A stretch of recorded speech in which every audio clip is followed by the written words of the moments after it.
Alright guys, in this video I'm going to be teaching you guys how to run ad with social media influencers. We have a lot of influencers outside there that they are having a lot of followers of which they can persuade to take a particular action. If you want to place your ad with them, is among the ways of driving quality lead, which is under pay approach. If you want to do that, you don't just reach anyhow people to place your ad. If you continue reaching them out without having proper things in place, you will continue wasting your money because your ad will not convert well. The social media influencers, they are divided into two. We have the micro influencers, then we have macro influencers. There are some people, those that fall into these micro influencers, they are not having many followers compared to macro influencers, but yet they have that persuasive skills of persuading their followers to take a particular action, to buy a particular product.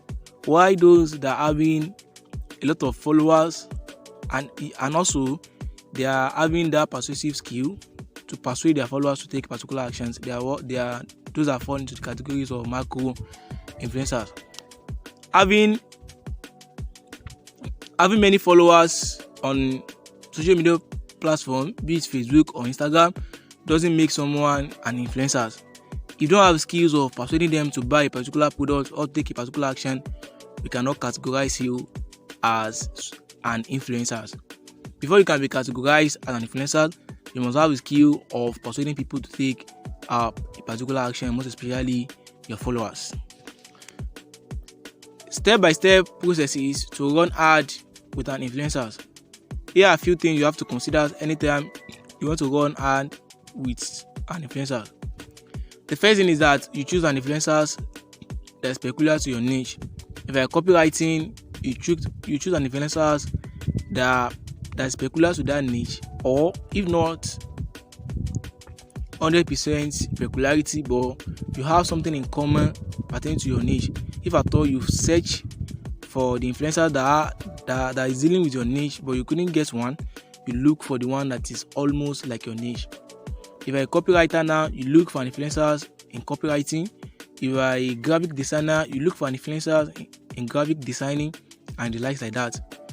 You don't look for the wrong influencers.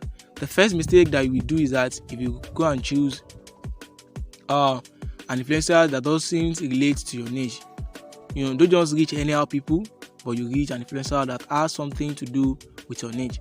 The second thing is that do not add phone number to your ad, rather use clickable link with a custom message. I've explained this in the previous video as well, that anytime you want to run ad, be it with CV or with an influencer, you don't just add your phone number to the flyers or to the video or whatever, but rather you create a custom link with a custom message, so that anytime they click on that link, it will easily direct them into your WhatsApp DM without any fuse, without any problem. They don't have any difficulties in trying to reach you. So that's the second thing you must do. You must make sure you create your own unique custom link and with a custom message. The second is that allow them to write the ad copy themselves or write it yourself if you are persuasive enough. So it is always important for you to do this because your ad copy matters most. Your ad copy will tell people about the offer that you are telling them about. If you want to run ad with an influencer now, just tell them, because they have the tongue, they have the modality by which they are using to communicate to their followers or to their audience. They understand their audience better than you do.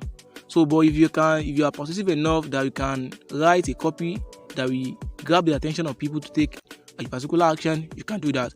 But it is always important for you, but it is always advisable for you to ask that influencer to write the copy themselves, because they know the tongue and the modality by which they used to communicate with their people. That's the third thing you must consider anytime though if you reach an influencer out now that you want to place ad with them, they ask you that, are you writing a copy yourself or we are writing copy for you? If you are writing copy for you, you pay this amount. if you are writing a copy yourself, you pay this so amount. But it is always advisable to allow them to write the copy themselves. Another advantage of this placing ad with influencer is that if they are using me, if let's say you reach an influencer on Facebook now out, the moment he or she posts your offer, your timeline, Facebook timeline, that offer will continue to be there. So that's another comparative advantage of using these influencer ads. The fourth one is that don't say directly to their audience, use lead magnet. It is always important for you to note this. Anytime, irrespective of your traffic source, anytime you are generating traffic, you're generating lead, don't sell directly. Do not sell directly, but generate lead. While the last one is that always stay glued to the comment section to answer some necessary questions. Those influencers, they are very busy, they are occupied with a lot of things, because to become an influencer is not that easy. So it consumes their energy, their time, their money before they can build that particular audience. So the minute they post your offer, be on their comment sections so that people will be asking the question relating to that particular offer. They will not have that time to be replying people. So just stay glued. Anytime they drop the comment, reply them. Anytime they're having a confusion, clear that confusion. Do not expect an influencer to do that for you, because they are not having such particular time to do that. It is your responsibility to do that if you really want your ad to convert well.